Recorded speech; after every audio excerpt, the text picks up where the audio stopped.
And, basically we just did all the lead nurture and all the admin work for gym owners remotely. And that has been a major success. And then just earlier this year, we launched the sister company, Remote Reinforcements, where it's more broad. We're not just saying we work with gyms, we work with any industry, realtors, home services, marketing agencies, and basically we'll plug VAs into your business at a low cost, and then just get rid of all the busy work that most business owners don't like to do, and that they can pass off to somebody for $6 an hour, say, and then they can be freed up to sit back and relax and get ready for another exclusive episode of the Online Marketing Secrets Podcast with Lopez.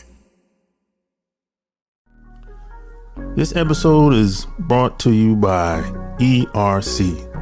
Let me ask you a question. Did you have a business during the pandemic with 5 or more employees? If the answer is yes, you might be leaving money on the table. All you gotta do is go to ercbankroll.com and you can get your money. The best part about this, it only takes 5 minutes or less to see if you qualify. Go to ercbankroll.com and put in your name, email address, answer 2 questions, click on the submit button, and you're done. It's that simple. And get your money. So don't wait. Go to ERC Bankroll. Welcome to another episode of the Online Marketing Secrets Podcast. I'm your host, Lopez. So like and share this episode. So like, share this episode. Any questions, any topic, any guests you would like me to bring on, send your emails at support@kingofcashflowwebsites.com or just click the link below. I want to hear your feedback. I want to hear what you think, any concerns, any help you might need when it comes to promoting your product and services. I got you covered. So send your emails at support@kingofcashflowwebsites.com or just click the link below or in the show notes. So with that being said, I have another special guest today. I have a treat for you today. If you ever wanted to start a gym or thought about, starting a gym, this is the show for you today, because my guest has done exactly that. Not only has he started 1 gym, 2 gyms, he started 6 gyms in 6 years. That's right. He started 6 gyms in 6 years. He owns not 1 7-figure business, but 2 7-figure business. And not only that, he went on to start a VA placement agencies where he helps business owners with almost any type of business problem you can ever think of, online and offline. So this conversation is going to be a treat, especially if you ever thought about starting a gym or starting a VA placement agency. My special guest today is Dustin Bogle. Welcome to the show. So, where you from? So I'm actually originally from California, and I moved to Dallas, Texas just 3 years ago, and born and raised California, man. So yeah, that's kind of where the whole journey began. Not only fitness, business, just everything kind of branched out of there. So now, call Dallas home. Nice. Yeah, I've been down there, Dallas, 4 months ago. Nice place, Yeah. So how'd you get into fitness? So funny story. I actually was overweight as a teenager. I was 260 pounds. I'm a tall guy. I'm 6'2.5". So like I wear it really well. People wouldn't call me obese if they saw me, but like I was a hefty dude. And so actually a guy sitting behind me tapped me on the shoulder and he said, "Hey man, I go to the gym every day. Do you want to come with me?" And he could kind of tell I was a loner and I was quiet and I was like kind of introverted. And so we went to the gym and we hit chest, which I think gets any guy addicted to the gym. And from that day forward, I just committed to going with him every day. And I dropped 60 pounds of body fat. I got from 260 to 200.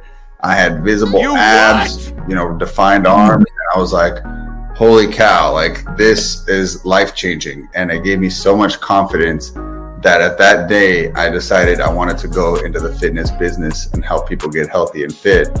And kind of was my entry point into business because it was something that I knew after I did it to myself, I knew I could teach other people to do it as well. Oh man, something so drastic, weight loss, especially where a lot of people struggle with. I could see why you would go in that direction, So how did you do that?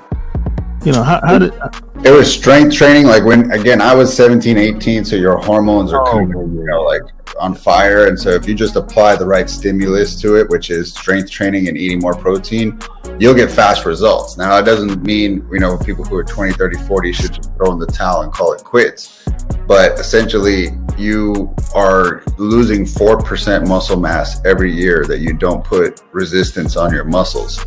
And so it could be weights, it could be push-ups, it could be going in a pool and pushing the water around. But basically, you are going to lose muscle year after year after year. So what people get wrong is they think when they're 40 that the clock has now started to work against them and that their metabolism slowed down because they're now 40. When that's actually a misconception. It's because it's a compounding effect of muscle loss over the years. If you lose 4% a year and you don't work out from 20 to 40, how much muscle have you lost over 2 decades? That's why people see their metabolism slow down when they get older. So that's what I did, was resistance training and high protein diet. And that's basically what I taught my clients. And then I went on to open 6 gyms over 6 years in Southern California. And the reason we got people crazy results was because we put them through that same protocol. Like, get resistance on your muscles, eat lots of protein, the fat is going to melt off. Nice. So wait a minute. So what made you want to open a gym? Because that's very competitive. Yeah. Oh, dude. And California, I would argue, is the most competitive place in the world to open a gym. So my ramp up was first, because I had no money, I went to people's homes. And so I would go into their home and bring dumbbells and I would train them in their living room, their garage, whatever. And I quickly realized this sucks. Like, I'm driving all around town. I'm not making a lot of money. I thought the convenience would help me fill up my calendar, but it's like they were all scattered and I didn't have a full work shift like normal people do. Then I went and I said, well, I'm going to charge less if they come to me. So I started doing small group sessions in my 3-car garage. I converted into like a badass gym. I got all kinds of cool equipment. And so now we're training in my garage in groups of 4 or 6.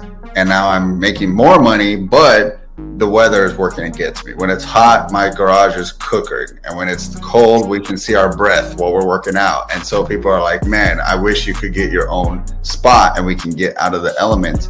So I started looking around town and I found this space for lease that wasn't too much. It was like 1,200 square feet. And I was like, okay, I can bite off that, rent. Let's do it. And so I went and opened a gym. And, to be honest, I was in a low income area. Like, the annual household income was $40K a year. It wasn't like a wealthy place. And so I did group training at a pretty low price. It was $120 a month and you can get unlimited boot camp sessions with me. And I was running 7 to 8 sessions a day. So you just, anytime you want, but I'm grinding myself physically, doing these things back to back, session after session after session. And so eventually got out of that, hired my first coach to own one block. They did the mornings and I did the evenings, so I can sell and I can market. And I had to start learning those skills. And then I eventually hired another coach to run the evening block. And then I was freed up and I could do nothing but marketing and sales. And that's where we really started skyrocketing. And I was able to go on and open more. And I developed a big grand opening strategy where every gym I opened, I had 200 to 300 members from day one. So we were cash flow positive from day one. And it was all because, again, what I learned from marketing. Yeah, man. Because, there's gyms everywhere. You got the LA Fitness, the regulars. And then you got the local Planet Fitness, like 24 hours. There's a million of them. Yeah, I mean, like, I be trying to, sometimes I wonder, how do they stay open? Because, most of them are about the same.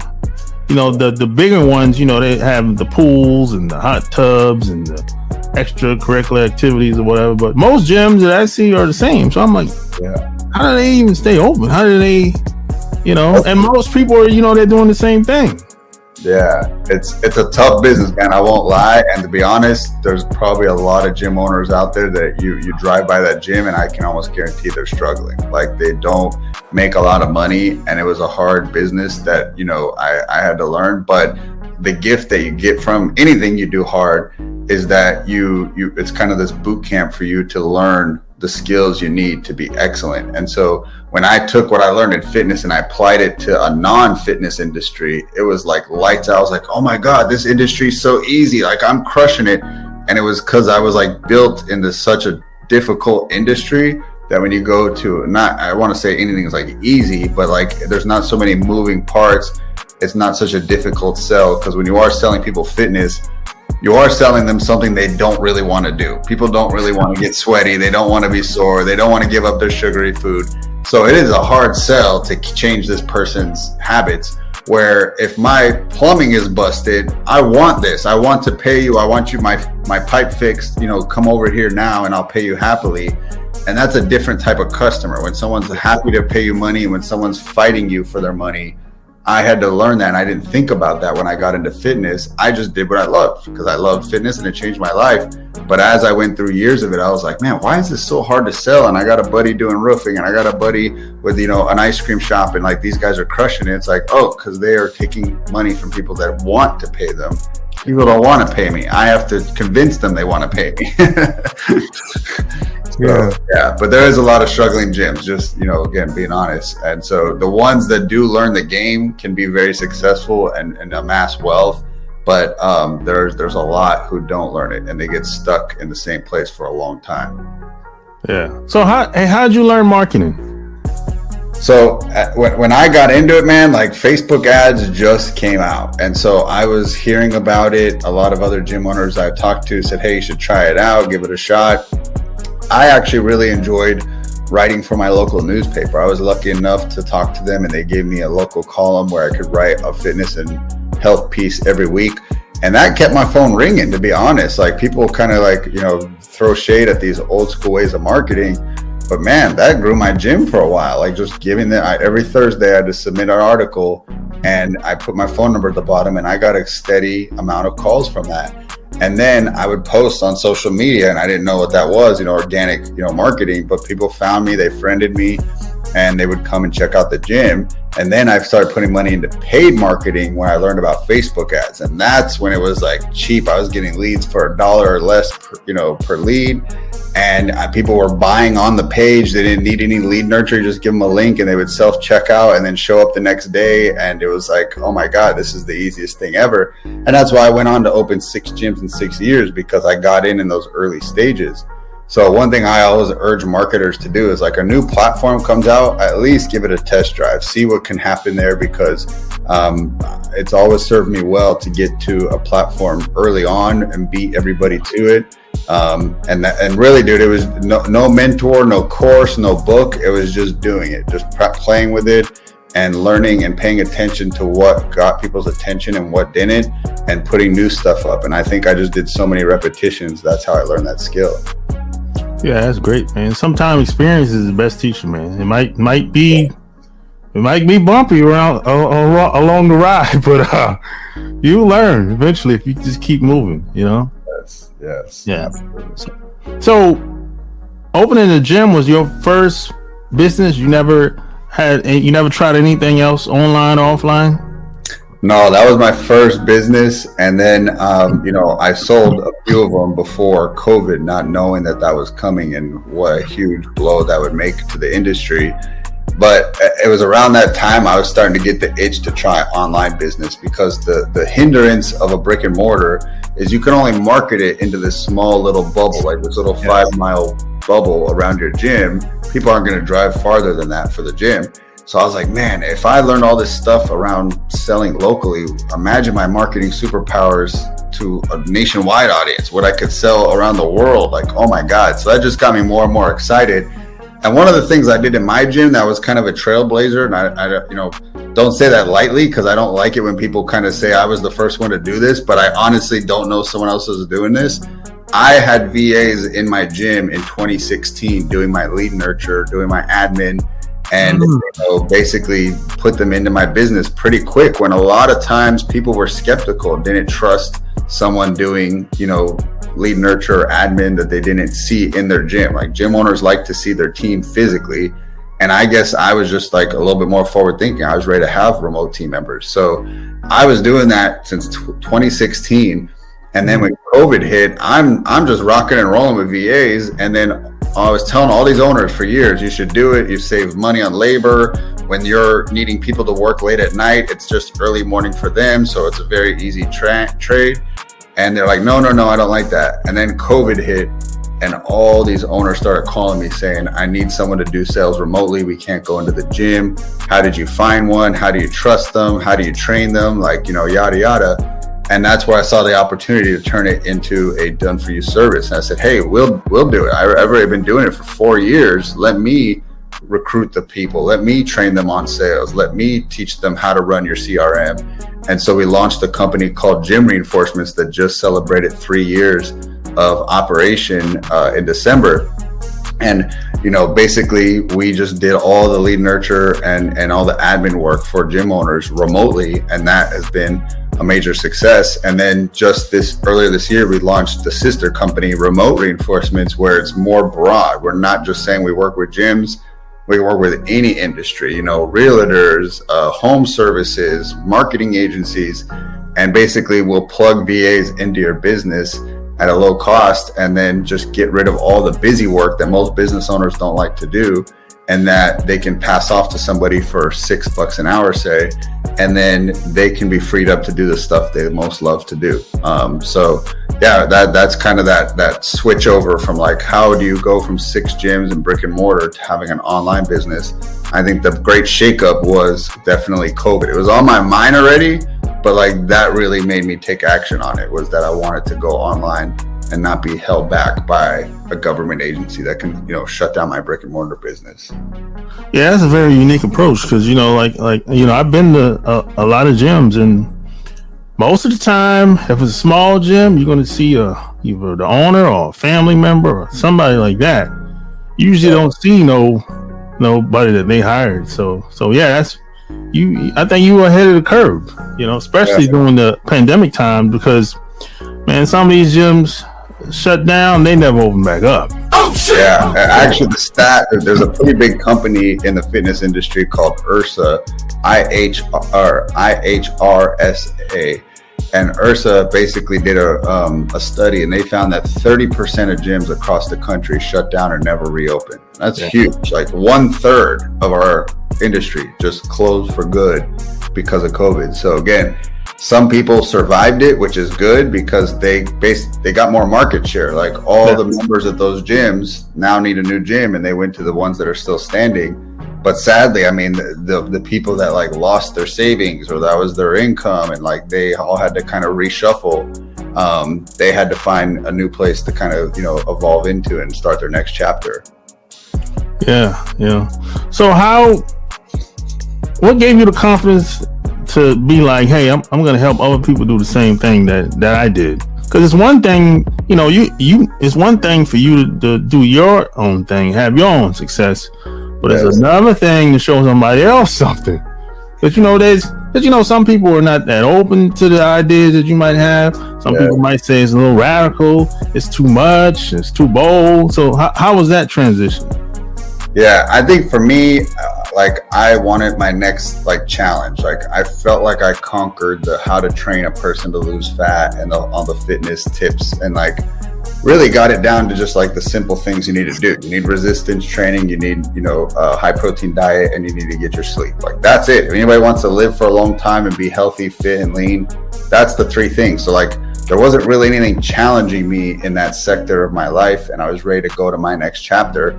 And so I wanted to go from like B to C to B to B, and I wanted to help other business owners. And you're right, I could have just stayed in my little zone and just did my own thing. But what I really wanted to do was, like, when you feel really excited about something, you want to share with the world, and that's how I felt with fitness. I was like, I want everybody to get fit. And then I got VAs, and I was like, I want everybody to have VAs because it's a game changer.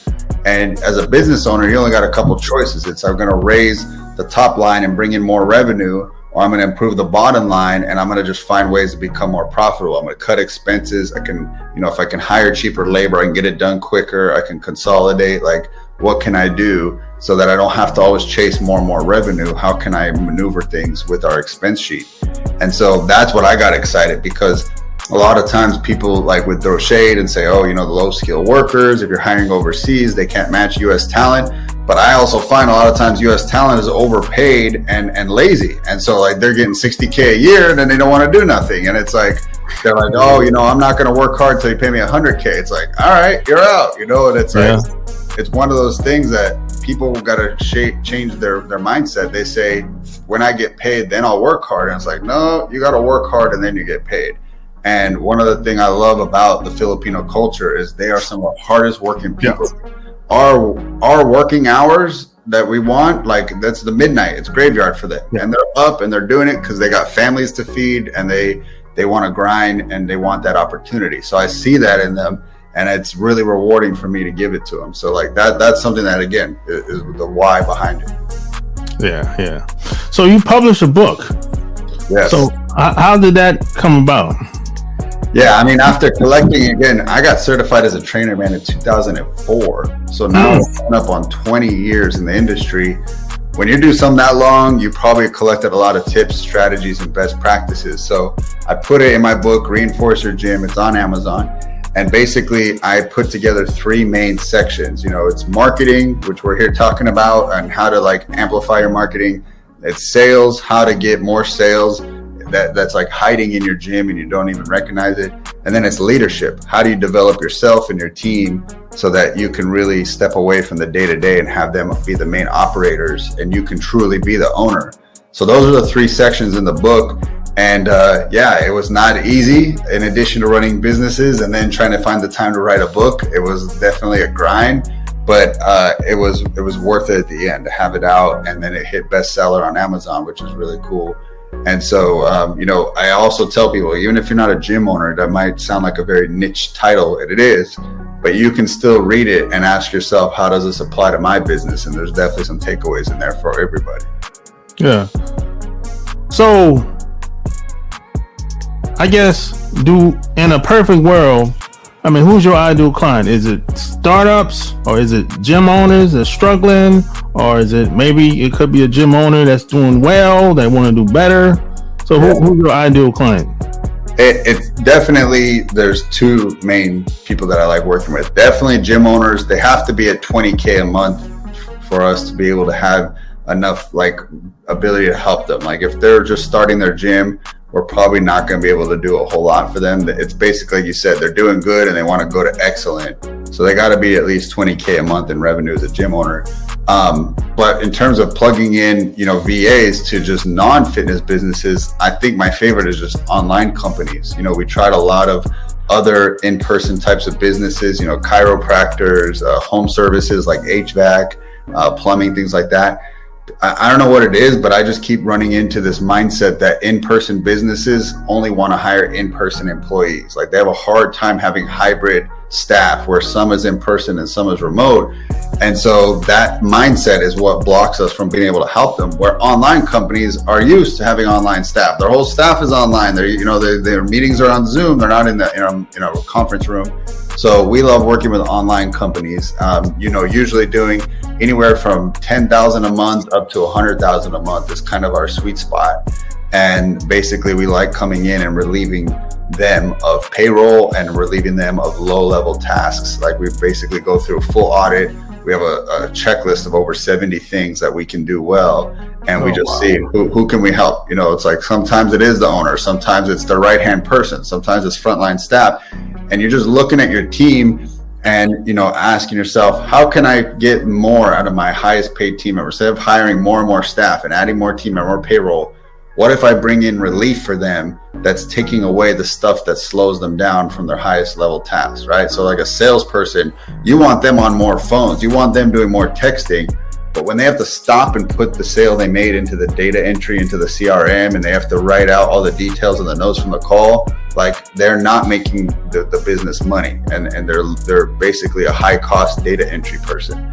So you want them to have a right hand person that takes what was done on that call and they go put it into the CRM, and they save that salesperson a ton of money. So it's not always a CEO. We love giving them an executive assistant, but the rest of the staff can get an admin assistant and just free them up from just data entry, busy work, you know, chasing down past dues, managing calendars, managing inbox, like all this stuff that someone has to do, but it probably shouldn't be the highest paid person on the team doing it. So that's who we like to help. That's great, man. Hey, I might need your services one day. Let's chat, man. I never know what I'm going to get into, you know, in the future. You know, I just never know, man. Yeah. But I'm glad you broke that down, because a lot of people, when people say they need a VA, it's usually something kind of broad, like do some paperwork, or you know, try to get leads online, or you know, just make follow-up phone calls. Mm-hmm. You know, it's usually something kind of simple. But you said you have 100 checklists, so that's pretty thorough. I like that. Yes, everything from like travel arrangements to you know, finance, which could be sending invoices to past due people, you know, putting data in for the salespeople, managing your calendar. Again, like, do you have to put in that meeting and add it to your calendar? Nope, somebody else can do it. And, you know, basically we even teach the team how to work with them, because that's like a new thing. Like, I never had an assistant. How do I work with this person? The easiest is literally just like voice shots all day. Hey, could you set up a meeting with so-and-so on Thursday at 2? Like, done. You know, like now you know that that's going to get done. Hey, could you send an invoice to this person for $500? Like, done. And so it's like, imagine if you could just voice shot everything going on in your head, like how much more you could get done. We say it's like literally attaching the Iron Man suit to the CEO. Like it's a amplified version of you. You have your assistant that's going to crush it for you. And, you know, basically like take you and multiply you, which is what every business owner wants. They want multiple versions of themselves. So, yeah. Gotcha. So if people wanted to work with you and reach out, where would they go to? Yeah, I'd say the number one place would be remotereinforcements.com if you want a VA, and then message me on Instagram, you know, at Dustin Bogle. And, you know, I answer all my own DMs, so you're not getting a VA, because that's not what the people think was. Is your VA answering it? No. Like, that's the one that I check. So message me on Instagram, and then remotereinforcements.com. There you have it. All links will be found in the show notes. Like, share this episode. Tell me what you think below. Until next time, we're out. Peace.